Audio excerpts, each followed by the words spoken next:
Bienvenue. Aujourd'hui, le sujet, c'est la digitalisation de l'électronique, libérer la valeur de vos données industrielles.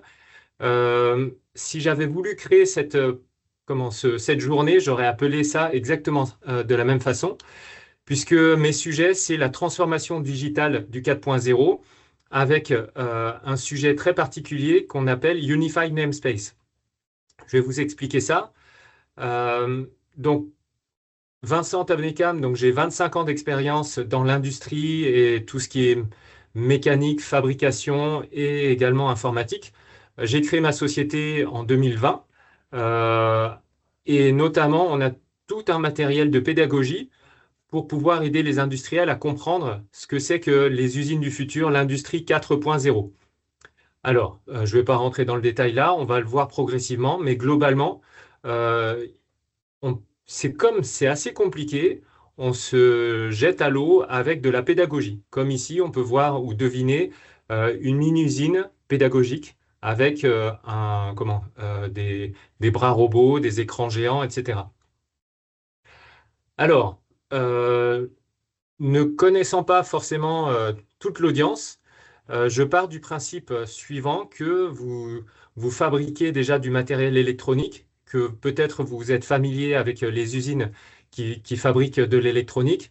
Et si tel est le cas, normalement, vous allez constater ou vous avez constaté qu'il y a des gros problèmes au niveau de la donnée. Même si on est une usine hyper moderne, mon métier, c'est de visiter beaucoup d'usines. J'interviens dans des usines, qu'elles soient 10 millions, voire parfois ça frôle même le milliard d'euros l'usine. Même si on a mis autant d'argent, on se retrouve avec un problème, c'est les données. Les données, donc on en revient au titre de la session d'aujourd'hui, les données, elles sont en silo, elles sont bloquées. Du coup, en conséquence, elles ne sont pas fiables. On ne peut pas totalement s'appuyer dessus pour pouvoir décider. Alors, quels sont les problèmes? Les problèmes sont les suivants. Alors, en général, ce que je constate, c'est que ces problèmes-là, ils, comment? Quel que soit l'industriel où j'arrive, on les retrouve. Premièrement, ça va être, je vais mettre un petit curseur ici, si je le retrouve. Est-ce que ça marche le curseur? Non. Le premier point, c'est les données hétérogènes qui sont en silo. Pourquoi les données sont hétérogènes? Parce qu'il y a plusieurs générations, par exemple, de robots, de systèmes. Donc, les premières générations de robots ne peuvent pas parler aux toutes dernières générations de robots. Également, les données sont coincées en silos. On va le voir avec des schémas tout à l'heure, parce que, il y a des anciens systèmes, donc les données restent localisées, et puis des nouveaux, les données également sont localisées. Donc, on appelle ça des silos. Ayant travaillé dans le médical, on sait également, on part du postulat dans le médical que les données sont incorrectes. Ça peut paraître surprenant. On se dit oui, mais un capteur, il me remonte une température, elle est forcément correcte. Quand on dit elles sont incorrectes, c'est l'ensemble de- des données mises bout à bout. Eh bien, ça fait qu'il y a des données qui sont parfois incohérentes, voire même contradictoires. Euh, Et donc, on appelle ça des données incorrectes. Elles sont parfois dupliquées, elles sont parfois manquantes. Parfois, on a des données pendant un mois, il manque de la donnée. Du coup, quand au bout d'un mois, on récupère la suite des données, avec ce trou d'un mois, eh bien, on ne peut pas décider. Donc, on est bloqué. Le système, si c'est une IA, l'IA ne peut pas décider. Si c'est un humain, l'humain ne peut pas décider non plus avec un trou d'un mois. Le troisième point, c'est les données qui ne sont pas contextualisées. Alors, la partie contextualisation, elle est hyper importante.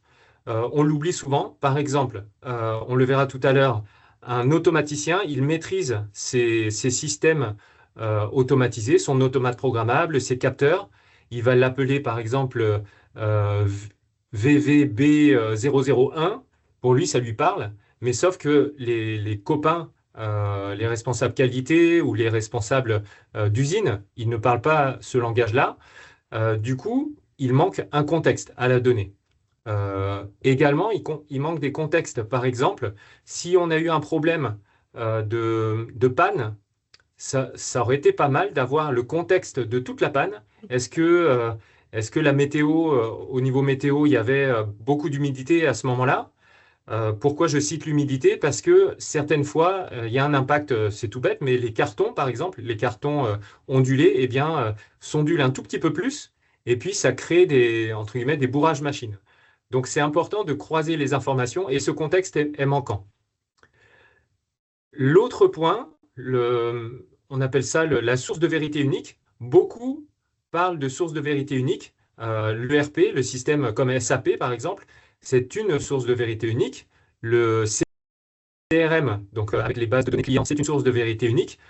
Le data lake, c'est une source de vérité unique également. Le problème, c'est qu'on a plein de sources de vérité unique. Du coup, si on en a beaucoup, eh bien, il n'y a pas de source de vérité unique. Il faudrait qu'on ait une seule source de vérité unique globale. L'avant-dernier point, c'est l'interopérabilité des données. Puisque les données, on l'a vu, elles sont hétérogènes, eh bien, on ne peut pas prendre un bras robot Fanuc qui tombe en panne et on le remplace par un autre bras robot Stobli. Ou alors, il faut faire tout un tas de mapping, il faut le préparer à l'avance. Donc, ce n'est pas facilement interopérable. Et le dernier point, très souvent, on me dit, oui, mais Vincent, moi, je n'ai pas besoin de temps réel. Sauf que quand on débute les projets, à un moment donné, au bout de 2 mois, 3 mois, une fois qu'on a monté l'architecture sans temps réel, on se dit, ah mais oui, là j'ai besoin de croiser l'information avec celle-là. Et bah, finalement, j'ai besoin d'un temps réel. Et là, bah, c'est un peu l'horreur parce qu'il faut changer l'architecture. Ça coûte très cher d'avoir, voilà, de casser un peu ce que l'on a fait pour pouvoir rajouter du temps réel. Il faut bien analyser son besoin. Est-ce qu'on a besoin de temps réel ou pas? Donc globalement, je voulais faire un peu une introduction, un peu peut-être un peu pessimiste, sur la problématique que l'on a au niveau de la donnée, avant de voir comment est-ce qu'on peut résoudre tout ça. Alors, comme je vous vois un tout petit, est-ce que ça vous parle? Les personnes à qui ça parle, est-ce que vous pouvez lever la main, s'il vous plaît, si ça vous parle? Donc là, ok, super. Donc merci pour les feedbacks. Donc, je vais vous donner des statistiques. Quand j'ai commencé mon travail côté Factovia, je voulais améliorer l'état de l'industrie et j'avais aucune statistique. C'était basé sur de l'empirisme. À force de gérer des projets d'IoT, donc des usines connectées, on en a fait, je ne sais pas, plus d'une bonne vingtaine. Euh, Intuitivement, je m'étais dit, oui, on est bloqué quelque part, mais je ne savais pas où, j'avais pas de stats. Et donc, depuis 2019, maintenant, on a des statistiques, et c'est pas n'importe lesquelles, ça va être des statistiques de la Banque européenne d'investissement, c'est-à-dire que c'est une entité assez fiable pour pouvoir suivre ces indicateurs-là. Eh bien, on sait que quasiment 90% des industriels en Europe ont des problèmes de données que je vous ai expliqué tout à l'heure. Donc, c'est juste énorme. C'est quasiment tout le monde, en fait. Une autre statistique menée par Jeff Winter, certains peut-être le connaissent, c'est l'un des influenceurs mondiaux, et il a mené une étude pour un gros cabinet allemand. Eh bien, la courbe de Gauss montre que, en termes de maturité sur la donnée, de maturité de la transformation digitale, eh bien, dans le monde, on est à 2,4 sur l'échelle de 5. C'est-à-dire, on est même, ouais, on n'est pas bon. Le 1, ça serait, on est en mode papier-crayon. Le 2, on a débuté l'Excel et encore, on s'améliore un petit peu. Voilà. Et le 4, on est bloqué. Très souvent, on est bloqué au niveau du 4 pour arriver au cinquième. Le cinquième, ça va être les Américains. Alors, comme on m'a demandé de ne pas citer de marque, en France, on a des marques également, mais voilà, dans l'automobile, par exemple, on peut être au niveau du cinquième, mais ça va être très, très, très, très rare. Et comment est-ce que l'on passe de la marche numéro 4 à la marche numéro 5? C'est comme les HPI ou les THPI, c'est super rare. Et comment est-ce qu'on arrive là? On va le voir. Ça demande un exercice très important au niveau du cerveau. Il faut en gros resetter tout ce que l'on a appris et puis penser différemment. Alors, un exemple de maturité, j'ai pris par exemple ici Renault. Si en bas de cette page, en bas à gauche, il y a un lien si vous voulez voir l'article complet. Mais par exemple, Renault, eux, dans le monde entier, si on considère une vingtaine de sites d'usines connectées, on va parler de 15 000 équipements connectés. Ces 15 000 équipements connectés vont remonter à peu près 80 000 messages par seconde. Donc en une seconde, 80 000 messages. Ça commence à être intéressant. Et surtout, le plus intéressant, c'est pourquoi est-ce que l'on va faire tout ça au niveau de la donnée pour pouvoir préparer ces données qui sont entre guillemets massifs, pour pouvoir remonter ces données-là et prendre des décisions. Eh bien, ces décisions permettent d'économiser jusqu'à 320 millions d'euros par an. Donc, c'est pas une petite somme. Donc, c'est assez important de travailler et d'augmenter en termes de maturité ici. C'est-à-dire que bah, si forcément on est en mode papier-crayon, on va devoir récupérer tous ces bouts de papier, faire des sommes, des moyennes, rentrer ça dans Excel. On devine évidemment que c'est plusieurs mois par an de travail. Si les données sont automatisées, si on est à l'étape 4, voire même l'étape 5, on va pouvoir décider plus facilement. Par exemple, euh, s'il y a des roulements qui sont à changer, des roulements à billes qui doivent être changés dans les systèmes, eh bien, on va pouvoir anticiper le changement. Alors, maintenant, si on prend l'exemple d'un fabricant d'électronique, eh bien, ce fabricant d'électronique-là, on va zoomer sur 3 niveaux. Le premier niveau, on va directement être un peu dans le laboratoire en zoom in. Donc, on va se concentrer et regarder ce que font les personnes dans cette partie-là, entre guillemets, dans la partie laboratoire, voire usine. Ensuite, on va prendre un peu de recul, on va zoomer out et regarder ce qui se passe au niveau de l'usine complète. Et après, on va encore zoomer à l'extérieur pour voir carrément tout l'écosystème. Donc on va voir, je vais vous faire découvrir cette petite, ce petit dézoom, entre guillemets.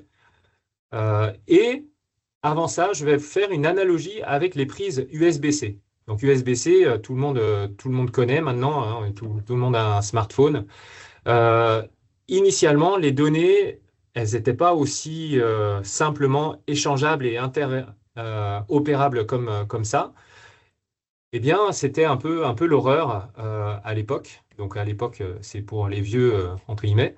Et, donc, on avait beaucoup de types de prises dans tous les sens. Des prises SCSI, des prises PS2, etc.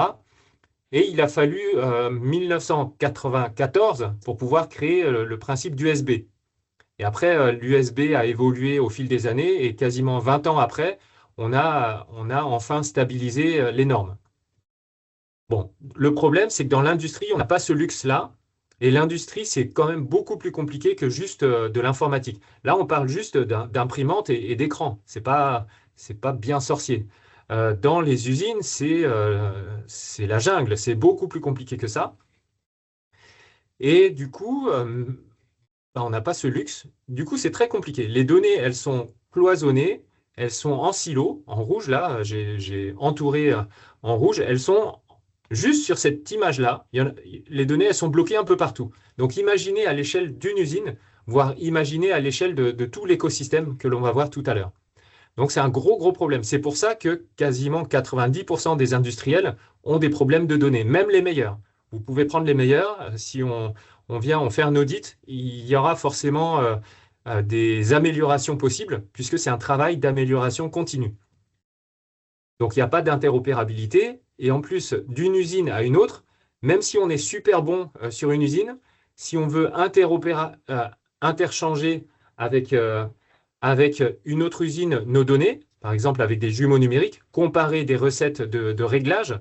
Par exemple, mon électronique, je ne sais pas moi, au niveau de la mer Méditerranée, eh bien, il me faut tel et tel réglage. Si je veux comparer ça avec une autre usine, eh bien, c'est pas interopérable.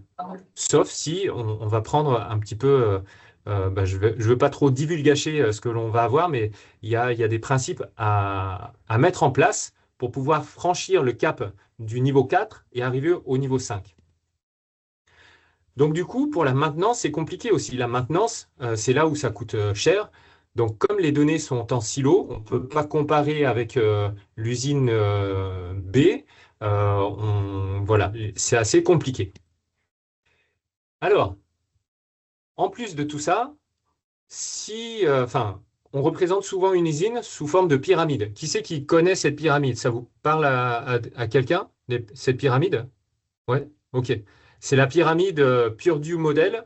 Donc Purdue, Purdue, c'était une université. Euh, Demain, si vous avez, si vous êtes sur Paris, j'en doute, mais on ne sait jamais. Demain, sur Paris, je fais venir l'expert qui a coécrit les normes de l'IEC 62264, ou plus connu sous le nom de ISA 95. On évite de prononcer le mot ISA 95 parce qu'il y a comme un patent dessus, ça coûte limite, faut payer pour prononcer ce mot-là. Donc, on évite un petit peu maintenant. Mais en tout cas, cette pyramide-là, ça permet de régir, d'organiser un peu toutes les données dans les usines, les données, les logiciels, et c'est sous forme de pyramide et de couches successives. Donc il y a la couche niveau 0, niveau 1, 2, 3, 4, 5. Des fois, on compte des niveaux intermédiaires, 4.5, 5.5, etc. Donc c'est très compliqué les données. Donc si je pars maintenant d'une usine vide, eh bien, on va retrouver l'informatique IT que l'on connaît d'habitude, hein, les ERP, qui, pour passer des commandes, je veux 300 000 voitures sur un an, je veux stocker dans un data warehouse, enfin dans un warehouse, mes voitures. Donc ça, c'est de l'informatique, entre guillemets, classique, IT. Cette informatique, on va l'envoyer par exemple dans un cloud, qu'il soit privé, public ou peu importe, dans un cloud où on va mettre les informations dans un data lake, dans un big data. Suite à ça, on envoie ces données, on appelle ça dans un Cubolab, peut-être ça vous parle, pour ceux qui font de la BI, pour pouvoir faire en sorte que les responsables fonctionnels puissent décider rapidement. Rapidement, on parle de 4 heures. Parfois, c'est 4 heures de calcul, mais une fois par jour. Donc en gros, il faut attendre un jour, si on est chanceux. Sinon, des fois, il faut attendre 2, 3 jours. Et après, à l'inverse, il y a la partie des données, et c'est là où c'est toute la complexité qui crée des problèmes, entre guillemets, depuis des décennies. C'est la partie OT. Donc la partie OT, c'est la partie informatique industrielle. Donc les outils informatiques industriels comme les automates programmables, par exemple, donc les PLC, les robots, les machines qui vont usiner, les capteurs. Donc ça, c'est la partie OT. Et entre les deux, souvent, pas tout le temps, mais souvent, et c'est mieux d'ailleurs qu'il y ait ça, on va retrouver une zone de sécurité, un firewall ou une DMZ pour pouvoir séparer ça. Le problème de la séparation, c'est qu'on va isoler les briques. Quand le CEO, donc quand le patron tout en haut de la pyramide, il se dit, tiens, j'aimerais pouvoir croiser les informations de tel automate programmable, de tel capteur en fonction de ceci et cela, eh bien, on ne peut pas, on est bloqué. Donc, c'est là où on retombe sur les différentes bulles que je vous avais présentées. Les données ne sont pas interopérables et on ne peut pas interroger rapidement et facilement ces données-là. Donc, il y a ce qu'on appelle la convergence, un problème de convergence IT-OT. On essaye de combattre cette problématique. On a identifié qu'il y avait un problème depuis très longtemps, depuis plusieurs années. Et ce problème, on a nommé le diable, ça s'appelle, et on veut arriver vers une convergence IT-OT, c'est-à-dire vers le haut de la pyramide avec le bas. Mais comment est-ce qu'on fait? Tout le monde en parle, mais comment est-ce qu'on fait? Donc, je vais présenter ça. Et encore, là, je vous ai présenté une usine. Mais maintenant, si on a 2 usines, 3 usines, 4, comme Renault, il y en a une bonne vingtaine dans le monde, eh ben, c'est le gros bazar. Comme si ce n'était pas suffisant, on va rajouter, en plus de cette configuration d'usine, eh bien, tout ce qui rentre dans l'usine. Par exemple, si on fabrique en bas, on va fabriquer des camions, par exemple, eh bien, on va avoir un fournisseur pour faire le camion, un fournisseur de pneus. Ça va être Michelin, par exemple, l'usine de Michelin. On va vouloir, je ne sais pas moi, avoir le pare-brise. Donc le pare-brise, on va appeler Saint-Gobain, par exemple, etc., etc. Donc c'est très, très, très compliqué. Donc les données qui sont déjà en silo, eh bien, imaginez, vu à l'échelle systémique de tout ça, et c'est encore plus compliqué. Vous voyez que c'est quand même plus compliqué encore que des prises USB-C. Déjà, les prises USB-C, il faut 20 ans juste pour unifier tout le monde et il y a des récalcitrants comme Apple qui se disent non, non, nous on est meilleurs et on a une meilleure norme. Et bien là, c'est le bazar. Mais sauf que entre guillemets, la finalité de tout ça, c'est pour permettre aux gens de décider très rapidement. Rapidement, c'est pas 4 jours, 4 heures, c'est tout de suite. J'ai besoin de savoir tout de suite. Pour la petite histoire, on parlait des voitures. Une voiture, euh, donc c'est assez gros, hein, une voiture, mais on fabrique une voiture, l'ordre de grandeur, c'est une voiture par minute. Donc quand on est dans l'électronique, ça va encore plus vite, des cartes d'électronique, par exemple, ou même Somfy, on assemble des moteurs en une seconde. Une seconde après, il y a déjà un moteur d'assemblée. C'est juste gigantesque. Donc s'il faut attendre 4 heures, voire même 4 jours pour pouvoir se dire, ah, mais ça serait bien que je change de fournisseur ou que je prenne une décision, l'impact, il est juste phénoménal. Voilà. Si je zoom out, si je prends encore plus de recul, ces tout petits problèmes-là, eh bien, ça se multiplie, ce qui fait que j'ai travaillé avec des personnes qui arrivent à optimiser en millions, voire en milliards d'euros. Pourquoi? C'est parce que bah, certaines sociétés ont, par exemple, 14 000 fournisseurs. Il suffirait d'optimiser des tout petits bouts par-ci, par-là, eh bien, mis bout à bout, ces petits bouts-là, ça fait des millions, voire des milliards. Voilà, l'usine en soi, c'est pas juste un bâtiment, c'est tout un écosystème considérable. Et cet écosystème-là, il faut le faire dialoguer ensemble. Et pour ça, je vais arriver entre guillemets, aux solutions. Euh, et les solutions, ben, d'où l'objet du séminaire, ça s'appelle Unified Namespace. Donc, sans Unified Namespace, on arrive au problème suivant, c'est-à-dire que notre cher patron, CEO, le PDG, il se dit, ah, bah, très bien, je vais mettre de l'IA puisque c'est la mode. On va mettre de l'IA, donc tout le monde me parle de l'IA, c'est fantastique. Ben, moi, pour pouvoir assembler les pièces de mon camion, je vais demander à l'IA, OK, bah, cher IA, donne-moi les 4 lignes de production les plus lentes possibles qui vont mettre à risque mon projet de 2 millions d'euros pour fabriquer des camions ABCD. Eh bien, lui, le patron, il n'a pas besoin de savoir dans le détail de la black box, hein, la boîte noire, de tout ce qui se passe à l'intérieur. Il y a le CRM qui parle à l'ERP, etc., et tout un tas de choses. Le SCADA, il envoie un fichier Excel 2 jours après, blablabla. Enfin, il ne veut pas savoir tout ça. Il veut juste avoir sa réponse, évidemment. Et donc, Copilote ou n'importe quelle IA, eh bien, prenez une IA, eh bien, l'IA, elle va dire, ouais, moi, je peux faire ça, mais le problème, c'est que je vais mettre 2 jours pour te répondre. Et là, mais pourquoi 2 jours? Ah oui, mais c'est par rapport à ce que je vous ai expliqué tout à l'heure. Les données étant en silo, donc les bulles rouges, il me faudrait des accords, des autorisations en termes de cybersécurité pour fluidifier l'information, pour qu'elle circule au sein de la même usine, mais qu'elle circule également au travers de plusieurs usines pour pouvoir croiser les informations.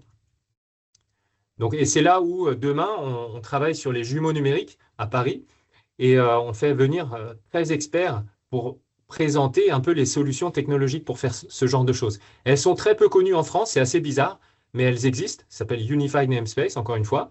Bah, c'est pour ça que j'en parle.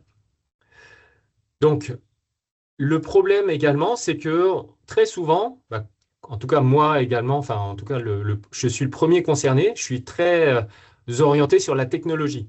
Donc je vais me dire, ah ben, je vais prendre sur étagère telle et telle solution technologique. Sauf que c'est pas ça. Il faut considérer le problème de manière systémique, globale, et on doit travailler obligatoirement. C'est l'expérience qui m'a dit, non mais Vincent, arrête avec ta technologie là, t'es bloqué. Il faut travailler sur les 3 axes. De façon empirique, il faut travailler sur la partie people, donc les humains, comment on interagit entre humains, les processus. Donc il faut créer par exemple un nouveau service informatique dédié, un service informatique dédié à la fameuse convergence IT-OT. Et enfin, le dernier point, c'est la partie technologie. La partie technologie, si je mets des pourcentages Pareto, c'est que 20%. Donc 80-20, c'est 20% de technologie. Tout le reste, il faut penser et il faut budgétiser, il faut mettre de l'argent sur la partie people et process. Sinon, le projet, il est voué à l'échec. Donc on a travaillé suffisamment sur des projets pour analyser pourquoi nous, avec notre petite expérience de façon empirique, pourquoi les projets échouent. Mais je me base beaucoup sur ce qui a été réalisé dans le monde entier. Donc les projets échouent parce qu'on est trop orienté sur la technologie et pas assez sur tout ce qui va avec. Donc pourquoi est-ce qu'on a besoin d'unifier toutes les données? Donc quelques exemples. Le premier exemple, c'est qu'on veut comprendre les impacts d'un problème et donc faire le five whys, là, donc les cinq pourquoi. Pourquoi j'ai autant de problèmes les mardis matins en début de mois? Donc, et bien ça, au bout d'un moment, à force de se dire les cinq pourquoi, on va trouver également, si on avait des données, justement, on pourrait trouver encore plus facilement.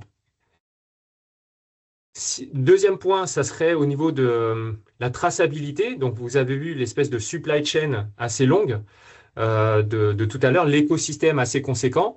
Si on avait une traçabilité euh, assez importante de bout en bout, ça serait super pour pouvoir se dire, comme un peu les... Donc, on retrouve ça dans le médical. Quand il y a un médicament qui pose problème, on peut remonter tout au début de la genèse du médicament pour savoir ce qui s'est passé. Donc, mais en général, comme les données elles sont en silo, ben, on a perdu un bout de l'information. Donc ça reste très dur. Sauf que avec les directives européennes qui arrivent, les nouvelles directives européennes qu'on appelle NIS 2 au niveau cybersécurité et le CRA, Cyber Resilient Act, on va être obligé de mettre tout ça en place, tôt ou tard. Donc c'est important d'être sensibilisé dès maintenant parce que beaucoup d'industriels, eh ben, ils ont pas ce réflexe, sauf que on va enfin, demander, par exemple, comme dans le médical, on va demander à ce que, au niveau de l'électronique, tout ce que vous fabriquez au niveau électronique, si cette électronique est connectable, eh bien, vous devez avoir un coup de tampon, un marquage CE. Donc ça, c'est super important. Renseignez-vous là-dessus. Nous-mêmes, Factovia, on se fait accompagner par une société dédiée à ça. Euh, pour pouvoir être sûr que nos préconisations soient conformes à la réglementation européenne. Voilà un petit peu. Qui connaît tout ce qui est NIS 2, CRA, ou en tout cas a entendu parler de ces trucs-là? Très peu. Un petit peu, voilà. Donc c'est super important là-dessus.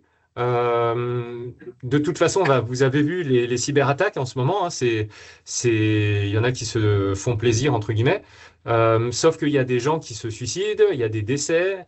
Donc, en conséquence, hein. Il y a également au niveau de la Grande-Bretagne, tout ce qui est Jaguar, ils ont perdu au niveau du gouvernement, c'est quoi? C'est plus de 2 milliards d'euros. C'est juste gigantesque, les sommes. Donc les cyberattaquants, ils en ont rien à faire. Ils peuvent même mettre à genoux tout un pays sans qu'ils se posent le moindre souci, parce qu'au final, ils gagnent de l'argent. Donc c'est important. Au niveau de l'Europe, il y a ces directives-là. Ok, on peut dire que c'est très lourd, mais à un moment donné, on n'a pas le choix. Enfin, même sans cette réglementation-là, ce serait déjà des bonnes pratiques de le mettre en place. Donc, on n'a pas besoin de l'Europe pour se cybersécuriser. Avoir un login qui s'appelle admin et un mot de passe qui s'appelle admin, faut pas faire ça. Donc, on n'a pas besoin de l'Europe pour nous dire ça. Donc, c'est déjà pas mal de mettre ces bonnes pratiques-là en place. Donc, le dernier point, c'est à quoi ça sert d'unifier les données et d'avoir des données de qualité, c'est de pouvoir décider très rapidement et économiser de l'argent. Donc on l'a vu. Euh, la pyramide, elle a évolué. Donc pour les personnes qui n'ont pas vraiment suivi l'évolution, en 2021, il y a les co-créateurs de cette norme que je préfère pas nommer. Du coup, eh bien, elle a évolué en mode un petit peu plus en nœud Internet. C'est-à-dire qu'on va retrouver les couleurs réparties un peu fonctionnellement, mais toutes ces couleurs, les petites bulles, elles vont être interconnectées comme si on avait créé des nœuds Internet au niveau de l'usine ou voire même au niveau de l'écosystème en entier. C'est-à-dire, ce qui est intéressant, c'est que s'il y a un nœud qui tombe ou deux nœuds qui tombent, le système continue à avancer. Donc certains parlent de résilience. Donc tout à l'heure, je vous ai parlé de Cyber Resilient Act, CRA. Eh bien, donc la résilience, beaucoup vont dire oui, mais moi, je suis déjà industrie 4.0 et même 5.0. Enfin, le 5.0, si on est déjà là, c'est fantastique parce que ça veut dire qu'on est déjà agile. Donc, il n'y a que trois choses dedans. C'est-à-dire l'agilité, la résilience, c'est-à-dire s'il y a un ouragan ou s'il y a la guerre ou s'il y a le taux d'énergie le prix de l'énergie qui explose, eh bien, on arrive à s'ajuster ou on se fait cyberattaquer, eh bien, on est résilient. Donc ça, c'est le deuxième point. Et le troisième point, c'est on travaille au niveau de l'humain, qui est au centre. Alors, ça paraît facile comme ça, mais on dit, bah oui, forcément, je travaille tous les jours avec Paul, et Paul, c'est un humain, donc forcément, je suis en 5.0. C'est pas ça. Il y a vraiment toute une démarche assez sophistiquée qui travaille là-dessus. Notamment, si on ne travaille pas avec un vrai change manager, c'est pas du 5.0. Personnellement, j'aime pas la terminologie 5.0 parce qu'on en est à peine au 3.0. On l'a vu avec la courbe de Gauss, on est à peine à 2,4. Et alors que beaucoup disent oui, mais nous, on est déjà en 5.0, c'est un peu exagéré. Donc en France, l'entité qui gère ces normes-là, depuis 1980 à peu près, anciennement appelée ISA France, mais le mot ISA, c'est un peu entre guillemets, rayé de la carte. Donc maintenant, l'association ou l'entité s'appelle Automation Hub. Donc regardez Automation Hub pour pouvoir voir un petit peu au niveau des normes cybersécurité, au niveau des normes de cette pyramide-là, etc.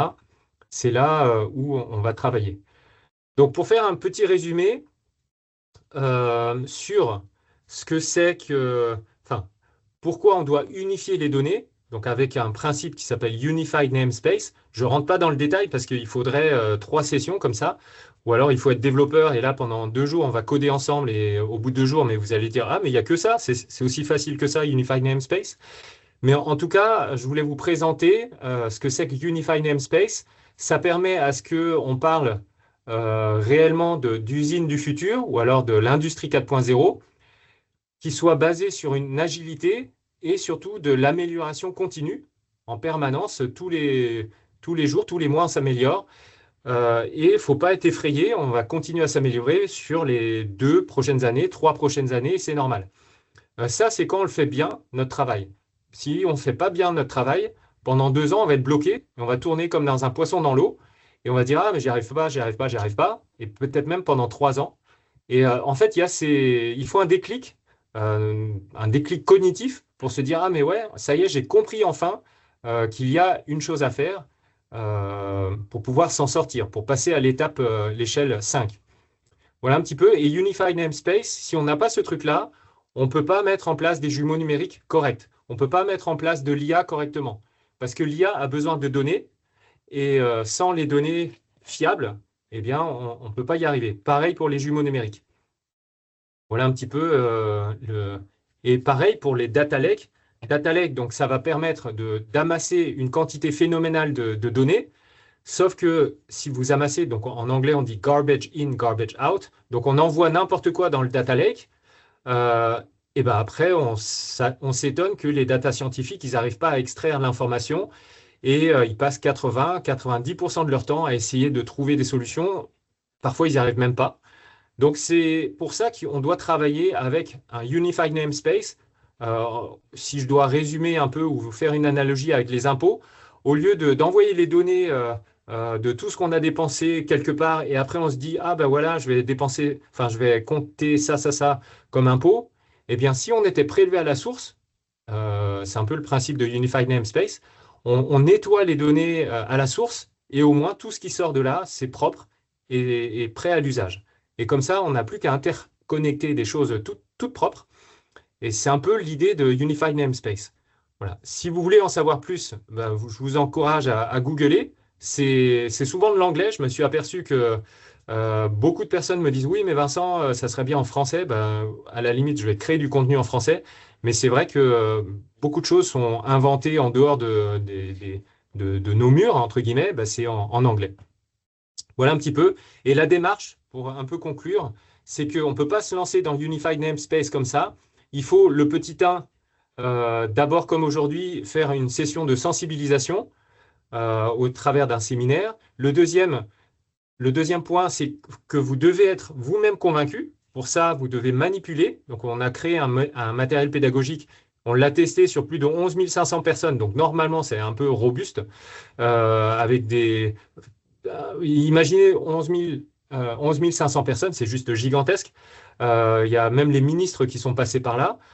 Le troisième point, c'est de mettre en œuvre réellement par rapport à votre besoin. Donc là, on a créé un principe de jumeau numérique hybride, sans rentrer dans le détail. Il y a à la fois du physique et du numérique, parce que le premier réflexe, on se dit, oui, je veux du jumeau numérique, c'est la mode.